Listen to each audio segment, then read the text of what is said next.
Hi అండి, అందరికీ నమస్కారం. Welcome to my channel. ఈ వీడియోలో ఏపీ ఉద్యోగులకు మరియు పెన్షనర్లకు డబుల్ ధమాకా ఐఆర్ అధికారిక ప్రకటన అంటూ అప్డేట్ రావడం జరిగింది. సో దీనికి సంబంధించిన పూర్తి వివరాలు ఈ వీడియోలో తెలుసుకుందాము. వీడియో అయితే ఎక్కడే కానీ స్కిప్ చేయకుండా ఎండ్ వరకు చూసేయండి, అప్పుడు ఇన్ఫర్మేషన్ పూర్తిగా అర్థమవుతుంది.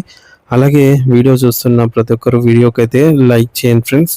ఈ వీడియోని తోటి ఉద్యోగ పెన్షన్ మిత్రులతో అయితే షేర్ చేయండి. కొత్తగా మన ఛానల్ చూస్తున్న వారు ఇంకా ఎవరైనా సబ్స్క్రైబ్ చేసుకున్నట్లయితే వెంటనే మన ఛానల్ అయితే సబ్స్క్రైబ్ చేసుకోండి. సబ్స్క్రైబ్ చేసుకోవడం వల్ల నేను చేసే ప్రతి ఒక్క వీడియో మీ వరకు రీచ్ అవుతుంది. ఇక ఆలస్యం చేయకుండా వివరాల్లోకి అయితే వెళ్ళిపోదాము. ఫ్రెండ్స్, ఇక విషయానికి వచ్చినట్లయితే ఆంధ్రప్రదేశ్ రాష్ట్ర వ్యాప్తంగా వివిధ ప్రభుత్వ శాఖల్లో నిరంతరం సేవలు అందిస్తూ ఉన్నటువంటి లక్షలాది మంది ప్రభుత్వ ఉద్యోగులకు, ఉపాధ్యాయులకు మరియు తమ జీవితకాలమంతా ప్రభుత్వ సేవకి అంకితం చేసి ప్రస్తుతం విశ్రాంతి తీసుకుంటున్న పెన్షనర్స్ అందరికీ కూడా ఒక అత్యంత కీలకమైన, ఎంతో ప్రాధాన్యత కలిగినటువంటి వార్త అందుతోంది. సో గత కొన్ని నెలలుగా, బహుశా ఏళ్ల తరబడి ఎంతో ఉత్కంఠతతో ఎదురు చూస్తున్న ఇంటీరియం రిలీఫ్ మధ్యంతర భృతి ప్రకటనపై అధికారిక వర్గాల నుండి సరికొత్త మరియు ఆశాజనకమైన అప్డేట్ వెలువడింది. మరి ఐఆర్ అనేది కేవలం ప్రభుత్వ ప్రకటన మాత్రమే కాదు, ఇది నేరుగా ఉద్యోగుల ఆర్థిక స్థితిగతులతో మరియు వారి కుటుంబ సంక్షేమంతో ముడిపడి ఉన్నటువంటి అంశం. కాబట్టి దీనికి సంబంధించిన ప్రతి చిన్న విషయం కూడా మనం చాలా లోతుగా విశ్లేషించుకోవాలి. సో ప్రభుత్వం ఈ విషయంలో ఎలాంటి అడుగులు వేస్తోంది, తెర వెనుక ఎలాంటి కసరత్తులు జరుగుతున్నాయి అనేటటువంటి పూర్తి సమాచారాన్ని అయితే ఇప్పుడు మనం క్షుణ్ణంగా తెలుసుకుందాము. ఆంధ్రప్రదేశ్ రాష్ట్రంలో పనిచేస్తున్న సుమారు 5 లక్షల మందికి పైగా ప్రభుత్వ ఉద్యోగులకు మరియు దాదాపు అంతకంటే ఎక్కువ మంది విశ్రాంత పెన్షనర్లకు సంబంధించి ఐఆర్పై ఒక సంచలనమైన మరియు సానుకూలమైన వార్త బయటకు వచ్చింది. ఐఆర్ ప్రకటనతో పాటు ఉద్యోగ సంఘాలకు గతంలో ఇచ్చిన అనేక కీలకమైన హామీలను నెరవేర్చడానికి ప్రస్తుత ప్రభుత్వం చాలా సుముఖంగా ఉన్నట్టుగా తెలుస్తోంది. అంటే ప్రభుత్వం కేవలం హామీలకే పరిమితం కాకుండా వాటిని అమలు చేయడానికి సిద్ధంగా ఉందని మనకు అర్థమవుతుంది. రాష్ట్ర బడ్జెట్ పరిమితులను ఒకవైపు బేరీజు వేసుకుంటూ, మరోవైపు పెరుగుతున్న ధరల వల్ల ఉద్యోగులు పడుతున్నటువంటి ఆర్థిక ఇబ్బందులను దృష్టిలో ఉంచుకొని ఐఆర్పై ఒక స్పష్టమైన నిర్ణయం తీసుకోవడానికి ప్రభుత్వం అంతర్గతంగా పెద్ద ఎత్తున కసరత్తు చేస్తోంది. దీనికి సంబంధించిన ఫైళ్లపై ప్రస్తుతం ఆర్థిక శాఖలో కదలికలు అయితే ఉన్నాయని సమాచారము. ఇక్కడ మనం ముఖ్యంగా గమనించాల్సిన మరియు సంతోషించాల్సినటువంటి విషయం ఏమిటంటే, ఉద్యోగులకు సంబంధించి గత కొన్నేళ్లుగా పేరుకుపోయినటువంటి అనేక పెండింగ్ ఆర్థిక సమస్యలను ఒక్కొక్కటిగా పరిష్కరించేందుకు ఏపీ ప్రభుత్వం పూర్తి స్థాయిలో సిద్ధమైంది. ఇది ఖచ్చితంగా ఉద్యోగ వర్గాల్లో ఒక పెద్ద ఊరటను కలిగించే విషయమే కాకుండా రాబోయే రోజుల్లో మంచి మార్పులు కూడా వస్తాయనే నమ్మకాన్ని కలిగిస్తోంది.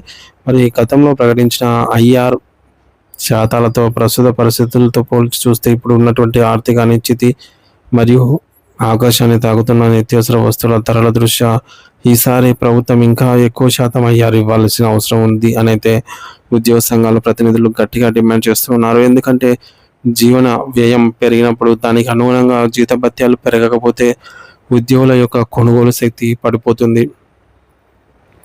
ఇక మరోవైపు పొరుగు రాష్ట్రమైనటువంటి తెలంగాణలో ఇప్పటికే కొత్త వేతన సవరణ సంఘం పిఆర్సి కమిటీని నియమించడం, అలాగే అక్కడ నివేదిక ప్రక్రియ శరవేగంగా సాగడం మనం చూస్తూనే ఉన్నాము.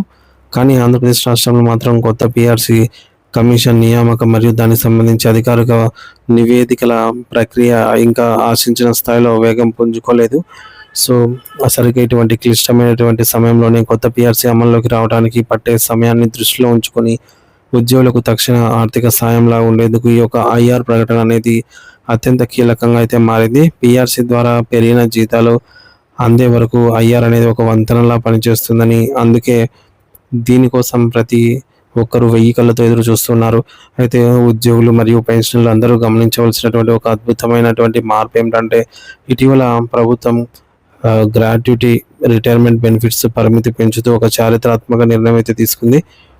మరి గతంలో ఈ పరిమితి తక్కువగా ఉండటం వల్ల ఇప్పుడు దాన్ని గణనీయంగా అయితే పెంచుతూ ప్రభుత్వం జీవో విడుదల చేసింది. ఉదాహరణకు గతంలో ఉన్నటువంటి పరిమితిని డబుల్ చేయడం వల్ల రిటైర్ అయ్యే ప్రతి ఉద్యోగికి చేతికి వచ్చే లబ్ధి భారీగా పెరిగింది. మరి ఇదే సానుకూల ధోరణితో ప్రభుత్వం ఐఆర్ కూడా ప్రకటన వెంటనే చేయాలని, తద్వారా నెలకు తమకు నెలవారీ జీతాల్లో తక్షణ ఉపశమనం కల్పించాలని ఉద్యోగ, ఉపాధ్యాయ మరియు పెన్షనర్ సంఘాలు కోరుతున్నాయి. ప్రభుత్వం కూడా దీనిపై సానుకూల సంకేతాలు ఇస్తుంది. కాబట్టి అతి త్వరలోనే దీనికి సంబంధించి అధికారిక ఉత్తర్వులు వెలువడే అవకాశం ఉంది. ముఖ్యంగా గత ప్రభుత్వ హయాంలో నిలిచిపోయినటువంటి డిఏ బకాయిల ముఖ్యంగా వీటి విషయంలో కూడా ప్రభుత్వం ప్రస్తుతం ఒక కీలక అడుగు వేసింది. 2018 నాటి పాత బకాయిలను ఇప్పుడు ప్రభుత్వం విడుదల చేయడం అనేది ఒక శుభ పరిణామమే. గతంలో డిఏలు ప్రకటించిన వాటికి సంబంధించిన నగదును అరియర్స్ను అయితే పెండింగ్లో పెట్టారు. కానీ ఇప్పుడు ఆ బిల్లులో కదలిక వచ్చింది. ఈ పెండింగ్ బకాయిలు ప్రస్తుతం ఆర్బీఐ కుబేర్ దశకు చేరుకున్నాయి. అంటే 1-2 రోజుల్లోనే అవి నేరుగా మీ ఖాతాల్లోకి జమ అయ్యే అవకాశం అయితే ఉంది. పాత పెండింగ్ బకాయిలన్నీ క్లియర్ చేసిన తర్వాత కొత్త డిఏలను ప్రకటించాలని ప్రభుత్వం ఒక పక్కా ప్రణాళికతో ముందుకు వెళ్తోంది. అందుకే కొంత ఆలస్యం జరుగుతున్న ఫలితం మాత్రం ఖచ్చితంగా దక్కుతుందని ఉద్యోగులు ఓపిక పట్టాలని అయితే అధికారులు సూచిస్తూ ఉన్నారు. చివరగా ఐఆర్ ఎంత శాతం ప్రకటిస్తారు అనే దానిపై అందరిలోనూ ఒక గొప్ప ఆసక్తి నెలకొంది.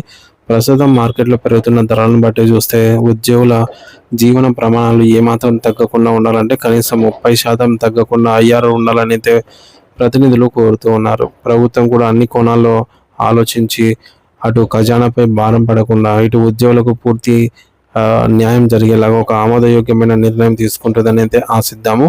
ఇటువంటి నిరంతర మరియు తాజా అప్డేట్స్ కోసం మన ఛానల్ అయితే సబ్స్క్రైబ్ చేసుకొని అప్డేట్స్ అయితే ఫాలో అవుతుండండి. Thank you for watching this video.